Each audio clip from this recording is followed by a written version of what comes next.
Chef Kelios is the kind of guy who walks into a room and you already know trouble's about to follow, slick, short-tempered, and built like a man who has no problem solving problems with his fists. Right at the top of the movie we meet him as a hitman in Los Angeles, living fast on the edge and loving his messy life. He's got a new girlfriend, Eve, who's the soft spot in his life. She's smart, steady, and the only person who seems to make him slow down, even if slow down for Chev still means driving a stolen car at 100 miles an hour. The film wastes no time. Just as Chev thinks he's enjoying a bit of calm, he gets ambushed and injected with a mysterious poison that will shut his body down the minute his adrenaline drops. That sets the clock running and the movie never really lets up. When Chev realizes he's been poisoned, the rules are simple and brutal. Keep your heart racing or die. There's no slow burn, no quiet reflection, he literally has to keep moving, keep fighting, keep freaking out to stay alive. That premise turns the whole city into a playground of chaos. He calls people who know things, punches people who don't, and takes us on a manic tour through the worst traffic jams, seediest bars, and most surreal Los Angeles back alleys. If you've ever wondered what cinematic caffeine looks like,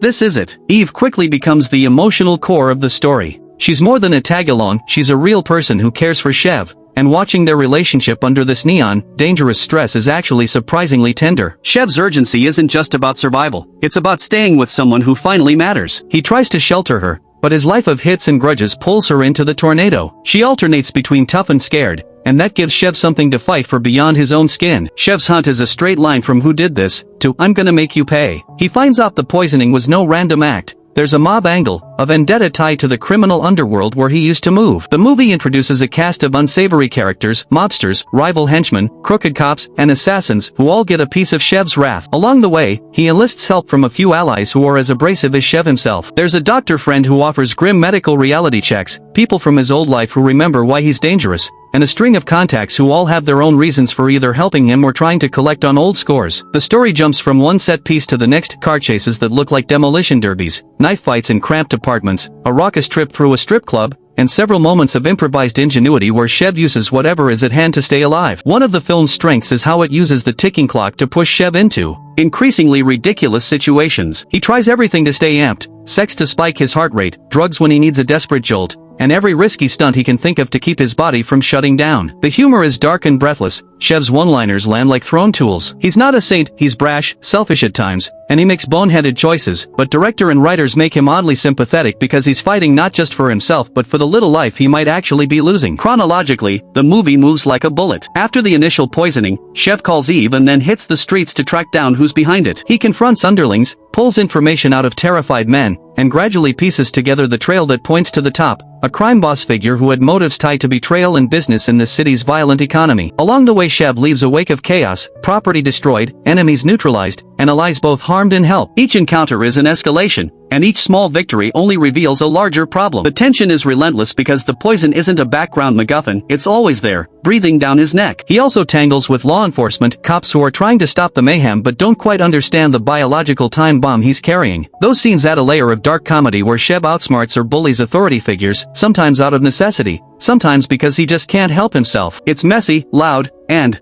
unpolished in a way that fits the story. Spikes of tenderness surface when he and Eve get a few quiet, fragile moments. Those are the emotional payoff that makes the finale feel earned. As the hunt narrows, Chev zeroes in on the people who orchestrated the poisoning. There are confrontations that are part interrogation, part brutal revenge, moments where he uses the very adrenaline he needs as a weapon. The city becomes both a battleground and a slick cinematic playground for director to stage stunts that feel immediate and dangerous.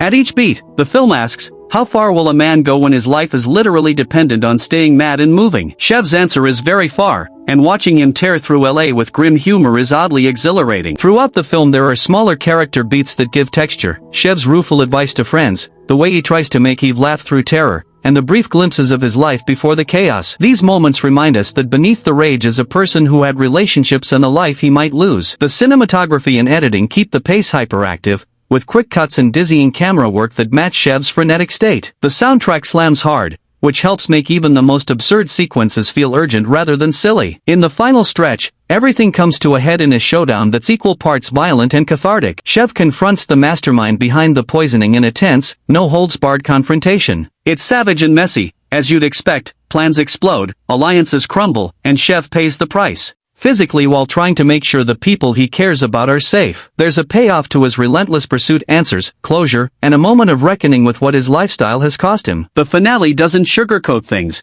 Consequences hit hard. Parts literally and figuratively. How it ends feels appropriate to the tone of the rest of the film, unromantic, slightly cruel, but with an emotional note that lands because we've spent the whole ride rooting for this guy to somehow get some peace. Crank is not subtle, and it doesn't pretend to be. It's a high-energy, very loud, and occasionally very funny piece of action cinema built around one central gimmick, and that gimmick proves to be enough to carry a movie because the filmmakers commit to it fully. Jason Statham's Chev is at once repulsive and oddly human, and Amy Smartsev grounds the film emotionally. The rest of the cast fills in the chaotic world he lives in: crooked mobsters, desperate henchmen, and pissed-off cops who all react to Chev's rampage in ways that range from terrified to gleeful. If you're in the mood for a film that feels like a shot of pure adrenaline, no filler, just movement and noise, this is that film. It's rude, rough, and fast, and it's aware of its own ridiculousness. There's genuine tension because a fatal poison is a simple, effective ticking clock, and there's real heart because Chev's fight becomes more than an attempt to stay alive. It becomes an attempt to salvage something human in a life built on violence. By the time the credits roll, you're exhausted in the best possible way. You've been on a chase that didn't let you breathe, you laughed at things you maybe shouldn't have, and you kind of get why Chev couldn't stop even when everything else told him to. Sometimes cinema exists to wear you out,